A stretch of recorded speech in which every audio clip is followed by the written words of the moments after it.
So it's like my third day on crutches, and I'm getting used to it right away.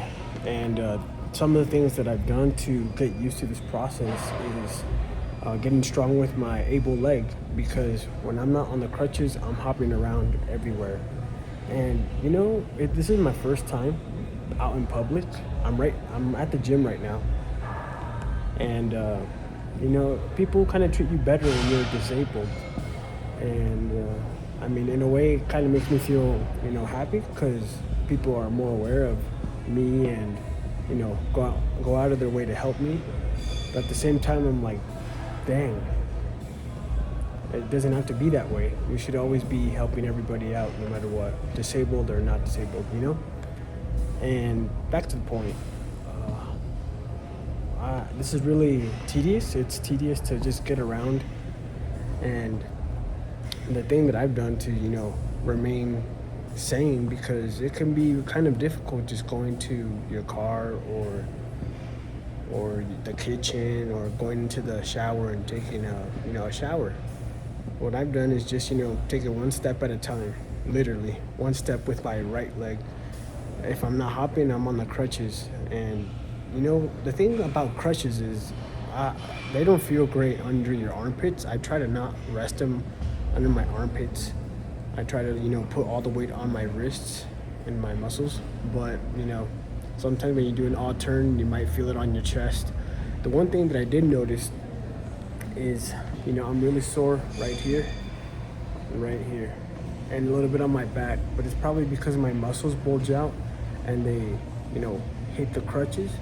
And, I'm feeling very sore in these areas. So I try to minimize the crutches, and I hop around or bear crawl somewhere to the kitchen, extra workout. But, it's hard to balance it, because you're trying to rest your leg, and I'm trying to rest it. Man, and honestly, it's kind of embarrassing going out into the public, people that know you just recognize your face. I saw the way they looked at me. They're like, dang, he got effed up. Who knows how? And the one thing that I didn't like is, they didn't even come up and say what's up, like, hey, how are you doing, or what happened. Honestly, that's kind of my fault too, because I try to not talk to people at the gym. I try to just do my workout, look around, but not really talk, because it eats up your time. So that little barrier between you and somebody else may remain when you're injured. And if they don't approach you when you're injured, they're not gonna talk to you when you're able. So it's like, dang. But yeah, back to the looks. At first it's kind of like, I look so weak, I look so crippled, but you get used to it. And the one thing that I'm doing right now is on the massage chair. I'm on elevation, because I don't want my knee to swell up. I'm just trying to, let it rest, let it recover. I put some weight on it today, and it didn't feel the best, but it's not painful. But I know if I would walk on it, I could probably aggravate it very seriously. So I'm just gonna chill and let the body do its thing. I think I've had an injury like this before, 10 years ago, with my groin and my knee. And I remember one whole summer, I sat out a whole summer. I stopped working out. It was the summer right after my senior year of high school. I think it was that summer where I got injured on my knees. I don't know what I did, but it was similar pain that I feel now. I never went to the doctor for it, so I just sat out 3 months, played video games, and my legs atrophied. I lost so much strength, but I gained it really fast, in about a month or two, once I felt good. So I imagine it's the same thing, or even better now, because my diet and my resources are way up compared to before, and I'm more knowledgeable and aware of my body. And the goal is, now that I'm crippled, is work on things that I haven't worked on before, which is be more friendly. There's my opportunity to interact with people. The people who have interacted with me, open the door, or just been more careful. It's really good. I'm getting to know people more, and just taking it easy, stride by stride. Oh man, soon I'm gonna make a video about my teeth, because my not just my teeth, but my skull changed, and that's another procedure that I'm recovering from. So stay tuned for that. But man, what's your experience on crutches? The I don't like them. I want to get off of these as soon as possible, guys. And if you're on crutches right now, all I can say is try to resume and live your life as you did before. And that's all I can say. Thank God I don't have to work right now. I have the resources to relax, take a break. Don't have to go into work at 8 and get out at 6 p.m. If I did, man, especially for a laborer's job like my business, man, I would have to spend a lot of money just to hire guys and do the job for me, which is the next step. But usually I like to do the work myself. But maybe this is a sign from God that, hey, time to take the next step. You have to. You can't be doing all the work yourself, so time to start hiring some full-time guys, replace me, so I can just take a step back. Man. And another thing about being kind of not disabled, but injured and going on these crutches is, man, like you get catered to a lot. Like, thank you to my parents that are always looking out for me.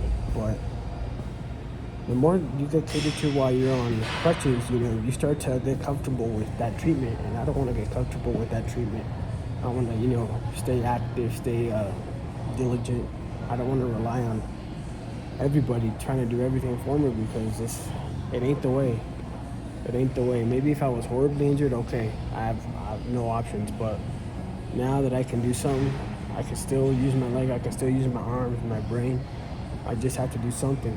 I gotta find another ability to maximize and be preoccupied with. So, and that's the point of these videos, guys, because since I can't use my legs, I'm not walking all day. I'm not going to the stores like I was during this month. I just gotta remain occupied, stay diligent, use whatever I got, make the most out of it. Oh yeah, elevation therapy. So this massage bed, guys, you want your leg to be above your heart in terms of physical placement. So your leg, your knee, let's say it should be 5 feet above the ground, then your heart should be 4 feet above the ground, 1 foot below your knee. So that way the blood, if it gets congested or starts to clot on your knee, it minimizes the risk of that forming. And that way all the swelling can go down. It's less blood to the area of injury, but it's better to take it nice and slow than to push all that blood there all day and not giving it a break to clean out and de-swell. That's what I'd say. And let me talk about my workout today. So my workout today was not bad. I was doing pull-ups. I did some bicep curls. I did the pec deck machine, but for my rear delts. And it wasn't too bad. I don't like that I have to be on the crutches, going to the gym on the other side or all that. It makes me a little self-conscious, but at this point I need to stop carrying so much. Like, it's not helping me. So I just go on my way and do my thing. Rep it out, do all that. As long as I keep doing what I can do and get better, then I'll be all right. But that's the one thing that I found being on crutches is it really is not the best. When you're at a big wide gym that is like at least 150 meters wide, like from one side to the other, because that increases your chance of tripping or falling in open space. I would like a smaller gym. The other gym I go to, Noco, it's small. That would be a perfect scenario for somebody on crutches. But the one thing about this gym is there's more people and I have more opportunity to interact. So I purposely come here just to face not my fears, but embrace the instinctual embarrassment of being crippled. Because think about it, in nature, if you're crippled, guys, and you're in a tribe or something, I'm not sure how they did it back in those days with our ancestors, but if you're weak, you're kind of gonna be isolated, so you can recover, but at the same time, not hold back the tribe or the group. And in a way, that's somehow everyone who's gotten injured and gone on crutches. I'm sure you felt that type of way where you don't want to be, holding everybody back, and it's instinctual to feel a little shameful that you're injured and crippled and you're weak. So I'm gonna go in depth on how this happened. I'm gonna upload that video tomorrow or today, depending on whatever video I upload first. But I'm gonna get into this routine of uploading my progress, my recovery, and different topics. But I'll give you a hint on how it happened. It happened this weekend, and it has something to do with my latest video that I uploaded. So I guess you can figure it out already. And I just want to say, if you're on crutches right now, man, if you're still making money on crutches, guys, just be blessed. Even if it's a remote job or something, because the fact that I'm not working right now, think about it like this: I wasn't working, but I was able-bodied, so it wasn't the worst. I was able to move around, fidget. Even if I was stressing over something trivial, I was able to move around and place myself somewhere different. But now that I'm less mobile and I'm not working, then I'm forced to rest, and I'm not making as much money, or if any money. So now you're in the position of, if you're not making income and you're not doing something you like, it's kind of like you're dead. So that's the thing about the United States, guys. Like, if you're injured in a different country, like a third world country, Mexico, Spain, that's not third world, but like a slower paced country, I wouldn't mind just sitting at the bed all day and looking at the birds, or taking a siesta. But this is USA, guys. I'm ingrained to like do something.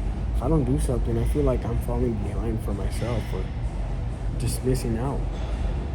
I'm not making money. If I'm not making money, well, what am I doing, right? That's the thing with USA, and that's the thing that really is on my mind while you're injured. Is you're always on the go here. You always want to do something. If you're not making money, well, you're gonna get home. You're gonna be homeless. You're not gonna be able to buy the expensive food or expensive stuff that is available today. So I gotta get used to this type of living for at least a month or so before I get diagnosed by the orthopedics. My bones are good. I went to the RN the very next day of the incident, and they said my bones were great. I have more mobility than the first day, but I just hope I don't have to do any surgery. I'm down for all the rehab. I'm all about moving my body. So if I have to do rehab, I'll do it to the best of my ability to, regain my form and better. I don't believe that this injury will keep me off from playing sports. And the way I got injured, guys, like, once you start reading into what injuries do to you, and never coming back to form, like Derrick Rose, or athletes who were just phenomenal with their abilities, but then they got injured and they were never the same because maybe they were scared, or maybe they just didn't do certain movements to prevent more injuries. Like what's the point of life if you're gonna do all the work to get back to where you are, but not be able to do what you did before? You just gotta be more careful, right? And the way I injured myself it's unnatural, but it's possible. It can happen to anybody, but it's unnatural in nature, because this type of way of getting injured was probably not conceived in the mind of our ancestors. They would never think of doing that, like hundreds of thousands of years ago. So our bodies are not used to this type of injury, or handling this type of physical activity that led to the injury. But little by little, my body's adapting. It's gonna remember how I injured myself. It's gonna remember all the pain and the disappointment and how it happened, and it's gonna come back. And if some BS like that happens again, I'm not gonna get injured. And if I do, then I'll know how to tackle it. And if it happens again, then it's on me. It really is on me. It's on me the first time, but it's really on me if I make the same mistake again. It's just, and it was weird, guys. It's so weird how I got injured. But anyways, crutches, guys. Embrace it. Use them. Take care of your armpits. Put all the weight on your wrists. Do everything you can to stay moving. Keep living the life that you're living. Make as much money as possible while you're injured, because time is gonna fly before you're back on your feet like normal. You're gonna be like, dang, what did I do all that time being immobile? Should have done something. Should have learned a skill. Should have learned how to do money online or something. So this video may not be the greatest. I might just be rambling on, but hey, I just want to share my experience so somebody somewhere can take something from this and get better on their journey from an ACL, PCL, LCL, all the L's, and all that good stuff. Whatever your injury is, guys, it's gonna get better. I never thought it would happen to me, but when when you don't know the risk and you're, impulsive like me, then stuff like this can happen. So hopefully I lean out more, because I'll be going less to the kitchen, eat food. I'll just eat what I need. So hey, slim down little by little. All right, guys, thanks for watching.